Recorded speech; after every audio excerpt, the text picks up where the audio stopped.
Ndị Igbo mụrụ nze m ọzọ ekelekwa m unu, biko nke ọbụla onye chiri ya zerekwa. Achọrọ m ikele n'ụzọ pụrụ iche ndị niile Chineke ji na-eme ka ihe gbasara Igbo ruo ụlọ wee na-aga n'iru. Na-emekwana ka unu mara na anyị ka nọkwa na-aga n'iru, no going back. Onwe ihe mmadụ pụrụ ime, ihe ọbụla Chineke aka ya dị otu aka ọ ga na-esi aga. A ga-enwe nkwatụ aka, a ga-enwe shaking, mana n'ikpeazụ ime elu ma ala edoro ụgbọ etara azụ. Jehova ga-eme ka ndị ya na-aga n'iru.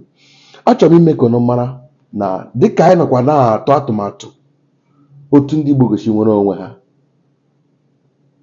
ọtụtụ ihe dịgasị iche iche na-apụtawagasị ihe bụ ihe nke anyị kwesịrị ime.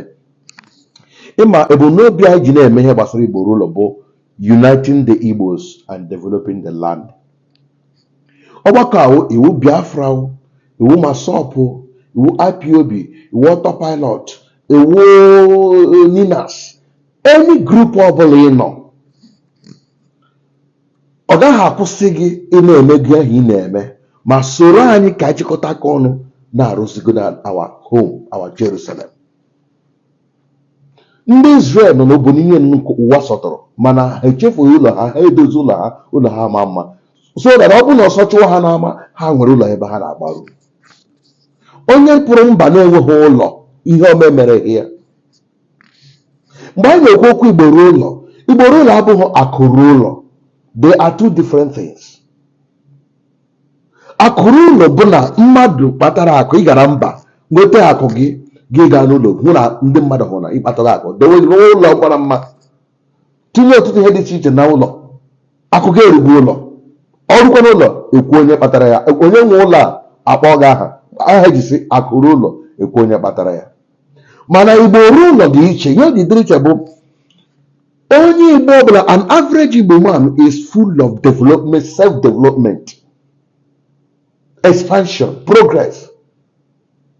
Kpọrọ onye Igbo dowe ya na desert, ịhapụ ya dị ya survive ọ dị dị ndụ 6 months before 1 year, go and check, ịbịaghachi ebe ahụ, ebe ahụ wọla industry, ebe ahụ wọla ahịa, ebe ahụ wọla ebe ọ ga na-akpọrọ ụmụnne ha na-abịa agba bọị na-eme expand. That is their nature, that is their culture. You can't take it away from an Igbo man. That is why obodo niile mepere emepe n'ala Igbo ugbu a na Nigeria, ebụrụ na ụwa sọtụrụ all over in Africa, ndị Igbo aka mmepe ndị Igbo so n'ime ya. Go and check. Kedu obodo ga-agba aha ma gwa gị na 50 to 60% of the development of that place ndị Igbo mere ya. Na Nigeria na arụ Abuja today, ndị Igbo aka ha nọ ya. Mana achọrọ ịgbara ụlọ otu ama. Ụlọ hụrụ onye chọrọ ime Minister of Education, Minister of FCT. Ọ bụrụ na onye ahụ chọrọ ime Minister of FCT bụ ike, ndị Igbo ga-adịkwa very careful n'ihe gbasara akwụkwọ ụlọ ha na Abuja. Ka mgbakwa ama ka onye ọla burukwa ya n'obi. Ọgwụ onye ọzọ ụkwa ya dị careful, mana ọwụ ike, I know my reason. Because unu ma onye si achịgo unu, then nwere mmadụ nye ihe. E nwere ọ bụrụ obi na Lagos. Onye ọbụla ga-anọ na FCT ga-arụkwara the same thing.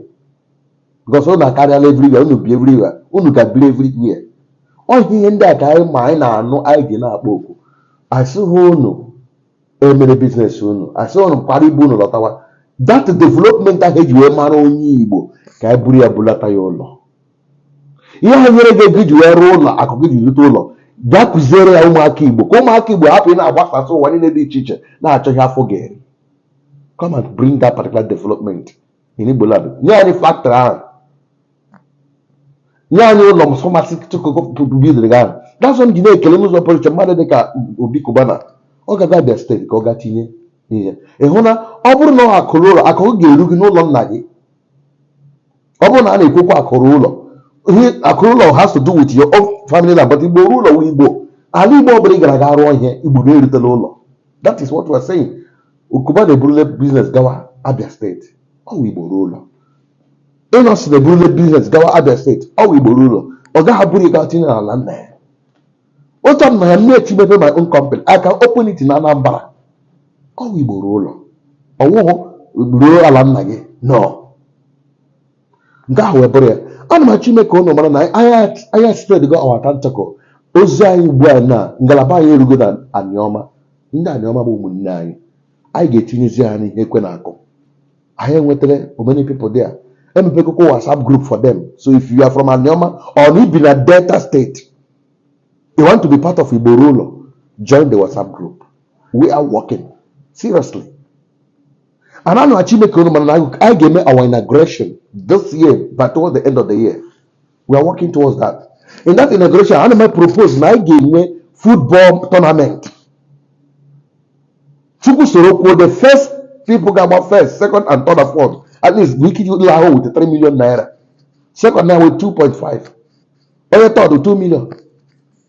Only fifth with 1.5. When it comes to the fourth consolation prize. I can hope they go sponsor a very good tournament from the 5 up was only 6 Igbo states, including Anioma. Each of those states they had 3 players. Check in the senatorial zone. We know 3 teams that will come and compete in that tournament. Because here they could uniting Igbo. Football is one of the factors I get you will unite Igbo. As time goes on, I got plan at the football game where in all local government I Igbo Ruo Ulo football tournament. My game inauguration, I gave me the cultural people come and exhibit your culture in our headquarters. We have your culture. We have so many things about your plan on our table. I gave me cultural display. Ihe ọbụla eji mara ndị Igbo bụ omenala dị mma ndị Igbo ke kpọrọ dị mma a ga-egosicha anya.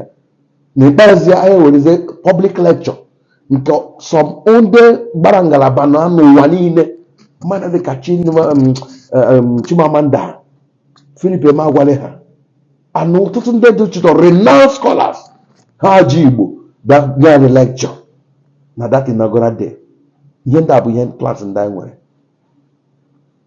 Ọ bụrụ na ị nọ na group anyị already, ị na-ahụ ọ dị ihe ọbụla na-aga n'elu tupu na-ekwu ndị Igbo na-achọ onwe ha is part of the nke ọbụla ị nwere ndị nwegharị ihe nke ọbụla ị ndị nwere progress ndị nwere a ga na-enwe misunderstanding.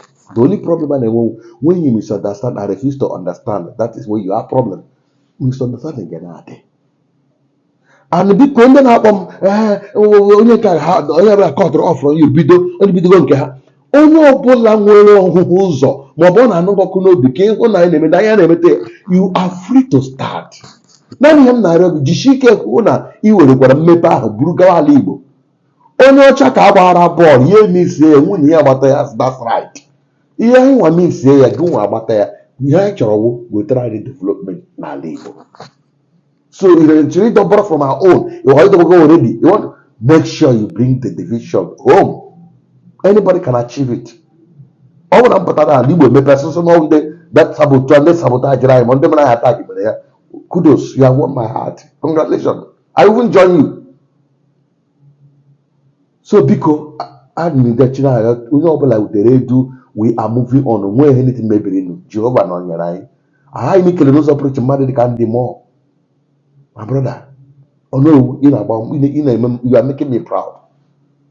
Mimi, you know they spend your time, your money, they visit people. Monday I go the problem. In our package. I don't want to say them. They have been telling you insecurity is one of the problems. We are going to use one of the wonderful tools to fight insecurity. We are not going to fight the people. But there is a tool we are going to fight insecurity. Don't worry, time will come. We will do everything together and achieve our dream. So Mimi Jishimi Kebono na Bambo. My special advisor, Lady Okonkwo, thank you so much. You are wonderful. Ezudo, our coordinator in Lagos, thank you, God bless you. Now Banombo. My deputy coordinator, I really appreciate you, sir. You are doing good. Thank you so much. My able secretary, wow. Only finger na wonko. Ka na emecha meeting ka na hold it. Na gị nwaka. Ọ ga-adịrị gị na mma. Kedu ndị m ga-agbaghara ibe ha? May God bless you all. Angel, ịnụ na ihe agawala n'iru gị sọpọtụ anyị n'ihe gbasara ego. Angel, may he be well with you. Ka Chineke gọziere m unu niile. Igbo Ruo Ulo na-aga n'iru. Ọ dịghị mmadụ ọbụla pụrụ igbochi ya. Na-achọ imechi ihe onyonyo na isi ichetara unu ihe mere n'akwụkwọ nsọ. Mgbe Gideon kpọrọ ndị mmadụ ka ha gaga buo agha megide ndị iro ha, Gideon were ụjọ kpọkọje ndị ụwa niile si bika agawa. Chineke asị ndị kpọkwa na aga dị too much. Ma whole crowd ka m ji arụ ọrụ. M ji arụ ọrụ ndị dị available, the faithful. I need the faithful availables. Achụchicha ha kpọrọ mmadụ na 300 gaa lụọ agha, buo agha, ha meriri n'agha ha. So ọnụ ọbụla hụrụ na mmadụ pụrụ n'Igbo Ruo Ulo nke anyị nọ n'ime ya, ewutele gị na ha pụrụ. Onwe ya chọrọ ka ọ pụọ, mana onye si na ọ ga-apụ, ị gaghị afọ ọsọ ka ọ nọrọ. Ya pụzie, let them start whatever they are doing. Mgbe a na-agụ nwa fọrọ afọ bụ ndị Chineke ji arụ ọrụ, ekwere ka mmadụ ọbụla duhie gị. I want to end by also telling you the passion nwere for this thing ka development dị n'ala Igbo. N'ihi na adị m ka Nehemaya, anọ m Amerịka, Chineke na-agọzi m na otu m nwere ike, agụmasị na agụ anaghị egbu, mana ụmụnne m ndị Igbo na-ata ahụhụ. Obodo niile dị iche iche. Ihe mere ndị Igbo ji gara anụ taa prison niile nọ n'ụwa today bụ ha na-achọba ha ga-aga ha rie nri. Ọnwụ n'ala Igbo dị mma, ha ga-eji ike na-agbagharị ọsọ na-achọba ha ga-enweta ihe oriri a ga-eri, a na-atụkpụgharị ha na prison. Ọ na-ewute m na n'okwu na from them asụmụ obodo dịta ndị ụmụnna na prison. Igbo Ruo Ulo ga-eme ya address to an extent ka anyị fụ na discuss to the leaders of ndị Igbo niile all over the world. Ha hụrụ our branches, we form them, do them well, we do well with them. Ha mara how to discuss ka akpọpụta ụmụnna anyị nọ na nga. Ọha Igbo Ruo Ulo na-arụ. So ya mere biko, nke ọ bụla mana ị ga-emenwu, let this passion be your driving force. Ị naghị abịa Igbo Ruo Ulo ka ị bịa chọta position ị ga-eji were rijuo afọ. Bụrụ onye na-eriju afọ already, ma nwee passion ka obodo gị nwere nwe ha. Ọkwa na-enye gị dị position gị nụọkwa ya asị gị ichere. Everybody must not be in the same position in a particular position at the same time. All turn by turn. So eji m Chineke na-ekele unu ka anyị na-aga n'ihu, no going back. So Igbo Ruo Ulo bụ ndị Igbo buru development gị gawa ebe ahụ unu na-aga, bịa butere na ala Igbo. Bara Akụ Ruo Ulo bụ ịkpata ego na mba belata gị wetatara anyị ịkpatara, mana bịa nọrọ n'ụlọ kpatawara anyị na akụ ka ụmụ anyị soro gị kpata, ka anyị nwee ike wepụga enweghị nchekwa na ihe ndị ọzọ. Ọ ihe dị iche na Igbo Ruo Ulo na Akụ Ruo Ulo. Udo dịrị unu, ka Chineke gọziere m unu n'aha Jizọs Kraịst. Amen.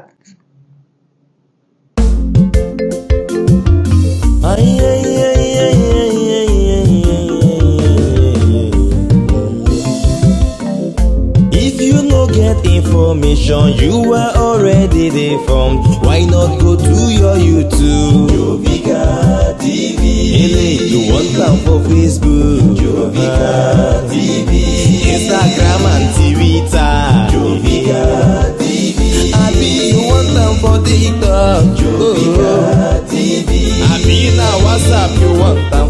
Jovika TV.